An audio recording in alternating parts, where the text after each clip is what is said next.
এই ডেডলাইন দিয়াৰ অধিকাৰ ক'ত পালে এই জিতু বৰুৱাৰ নেতৃত্ব চলা সংগঠনবোৰে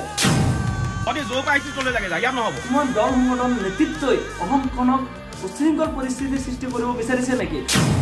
উজনি অসমত মুঠতে তথা নিয়াৰ দপদপনি কোনো কাৰণতে নচলিব মানে নচলিব শুনিলে নহয় আমাৰ যি দাবী পালন কৰক অন্যথা আমাৰ মানুহৰ যি ওপৰত যি অত্যাচাৰ কৰি আছে তাৰ বিৰুদ্ধে কিন্তু আমিও কিন্তু ওলাই আহিবলৈ প্ৰস্তুত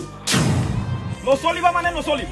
উজনি অসমত নিয়াৰ দপদপনি নচলিব আজি উজনি অসমত মিয়া খেদা নামত যি অন্যায় আৰু অত্যাচাৰ কৰি আছে তাক আমি মুছলিম ছাত্ৰ সন্থাই তীব্ৰ বাহেৰে গৰিহণা দিছোঁ আজি চাওক এই খাটি কোৱা সাধাৰণ শ্ৰমিকসকলক যি অন্যায় আৰু অত্যাচাৰ কৰিছে ইয়াৰ অধিকাৰ কোনে দিলে এই বিশেষ দল সংগঠনবোৰক আমাৰ স্পষ্ট কথা এই মানুহখিনি আচলতে কোন আজি যদি তাত থকা জিলা প্ৰশাসনে এইখিনি ছাৰ্ভে কৰক এই মানুহখিনি যদি ভাৰতীয় নাগৰিক হয় আৰু তেওঁলোকে কি তাত ব্যৱসায় বাণিজ্য কৰাৰ নৈতিক অধিকাৰ নাই নেকি আজি একাংশ মানুহে পেটৰ তাৰণাত আজি নগাঁও মৰিগাঁও অঞ্চলৰ বা অসমৰ বিভিন্ন প্ৰান্তৰ পৰা এখন জিলাৰ পৰা আন এখন জিলালৈ যদি কাম কৰিবলৈ গৈছে তাত যদি ব্যৱসায় বাণিজ্য কৰি খাই আছে নিজৰ পৰিয়াল পোহপাল দি আছে আৰু সেই মানুহখিনিক আজি অন্যায়মূলকভাৱে তাত খেতি পঠোৱা হৈছে তেওঁলোকক ডেডলাইন দিয়া হৈছে এই ডেডলাইন দিয়াৰ অধিকাৰ ক'ত পালে এই জিতু বৰুৱাৰ নেতৃত্ব চলা সংগঠনবোৰে আজি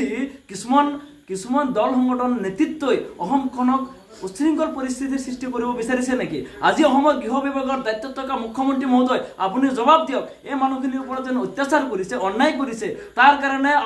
আপোনাৰ গৃহ বিভাগৰ দায়িত্বত থকা মুখ্যমন্ত্ৰী আপুনি সম্পূৰ্ণৰূপে ব্যৰ্থ হৈছে কাৰণ এই মানুহখিনি যদি সন্দেহযুক্ত নাগৰিক যদি বাংলাদেশী হয় তেতিয়াহ'লে আপুনি কিয় ইমান দিনে খেতি পঠোৱা নাই নে এই ঠিকাদাৰসকলক আপুনি খেতি আহিবলৈ লাইচেঞ্চ দিছে নেকি এই মানুহখিনিক আপোনালোকে লাইচেঞ্চ দিছে নেকি আজি জিতু বৰুৱাহঁতে ক'ত সাহস পালে এই মানুহখিনিক অত্যাচাৰ কৰাৰ গতিকে আমাৰ স্পষ্ট কথা মোচাৰ তৰফৰ পৰা আমি হুকিয়াই দিছোঁ যদি এই মানুহখিনিক যদি ৰক্ষণাবেক্ষণ দিব নোৱাৰে মুখ্যমন্ত্ৰী আপুনি পদত্যাগ কৰক আমাৰ স্পষ্ট কথা কাৰণ ইয়াত কোনো বাংলাদেশী কোনো সন্দেহযুক্ত নাগৰিক অহা নাই এই মানুহখিনি আমাৰ সাধাৰণ শ্ৰমিক এই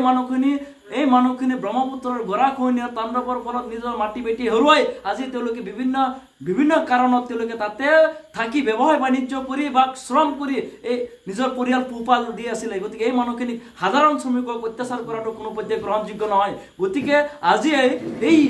বিশেষ দল সংগঠনৰ নেতাসকলৰ সাহস হ'বনে বহি ৰাজ্যৰ পৰা ইয়াত আহি পেলাই ব্যৱসায় বাণিজ্য কৰা লোকসকলক খেতি পঠাবলৈ গতিকে অসমখন কাৰো বাপেকৰ সম্পত্তি নহয় আমাৰো হয় আমি হাৰে সমজি অসমীয়া গতিকে আমাক নুজুকাব গতিকে আমি কৈ দিছোঁ আমাৰ স্থিতি স্পষ্ট আমাৰ মানুহৰ নিৰাপত্তাৰ খাতিৰত আমি যি কৰিব লাগে আমি কৰিম গতিকে আপোনালোকে যেনেকৈ ওলাই আহিছে আমিও দৰকাৰ হ'লে ওলাই আহিম আমিও হেংদাম ল'ব জানো কিন্তু এনেকৈ উচতনিমূলক বক্তব্য দিয়া ব্যক্তিসকলক আজিলৈকে কিয় গ্ৰেপ্তাৰ কৰা নাই হিমন্ত বিশ্ব শৰ্মা ডাঙৰীয়া গতিকে আমি বিচাৰিছোঁ অনতি পলমে এই ব্যক্তিসকলক চিনাক্তকৰণ কৰি তেওঁলোকক গ্ৰেপ্তাৰ কৰক অন্যথা কিন্তু ভয়াৱহ পৰিস্থিতি হ'লে তাৰ কাৰণে কিন্তু জগৰীয়া মুখ্যমন্ত্ৰী আপুনি হ'ব লাগিব কাৰণ এনেকৈ মানুহবিলাকক যদি অত্যাচাৰ কৰা যায় আমিও কিন্তু হাত সাবটি বহি নাথাকো ঠিক আছে যদি মানুহখিনিক আপোনালোকে খেতি পঠায় আমাৰ যি ন্যায্য দাবী আছিলে যেন আমাৰ মানুহখিনি উচ্ছেদ কৰাৰ পিছত আপোনালোকে খেতি পঠোৱাৰ পিছত ক'ত যাব